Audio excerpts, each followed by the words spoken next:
Hello guys, তো চলো তোমাদের সাথে শেয়ার করে ফেলি একটা পুরনো মেমরি। হ্যাঁ, কে কে আমাকে চিনতে পারছো বলো তো, কমেন্ট করে কিন্তু জানিও।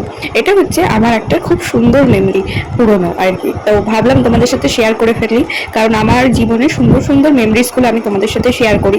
তো এটা কেন বাদ যাবে? তো তেমনই এটাও শেয়ার করে ফেললাম।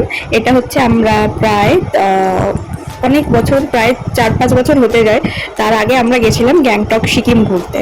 তো সেখানকারই মেমরি। তো গাইস, তখন মনে হয় আমি প্রায় 11-12 এরকম পড়ি। আমার এক্সাক্ট টাইমটা, এক্সাক্ট সালটাও মনে নেই। তো তোমরা দেখো কি দারুণ লাগছে না? আমার তো এটা ফার্স্ট টাইমই ছিল পাহাড়ে ঘুরতে যাওয়া আর কি, আর বরফ দেখা জন্য গাইস খুব খুশি ছিলাম আর খুব এক্সাইটেড ছিলাম। বাট আমার ডেটটা কিন্তু মনে আছে, সাল মনে না থাকুক, 12ই মার্চ গেছিলাম। হ্যাঁ, আমরা ওখানে গিয়ে হোলি সেলিব্রেট করেছিলাম, এইটা আমার মনেই আছে। তো গাইস, এখানে দেখতে পাচ্ছ গোলু আর গোলুর একটা ফ্রেন্ড শ্রী। তো ওরা বরফে লাফালাফি করছে, খেলছে, ওই যে মা।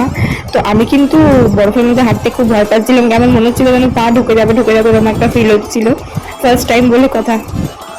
তো গাইস, এবার কিন্তু তোমরা বলো কার কার পাহাড়ে গিয়ে শরীর খারাপ করেছিল, মানে ভমিটিং পাচ্ছিল। তো আমার তো যথারীতি, আমার তো এমনিই হয়, তো ওখানে গিয়ে তো আরোই হচ্ছিল। বাট আমি যখনই কার জার্নি করছিলাম, তো তার আগে আমি ওষুধ নিয়ে নিচ্ছিলাম আর কি ভমিটিং এর। তো তার জন্য একটুখানি ঠিক ছিলাম, এই আর কি।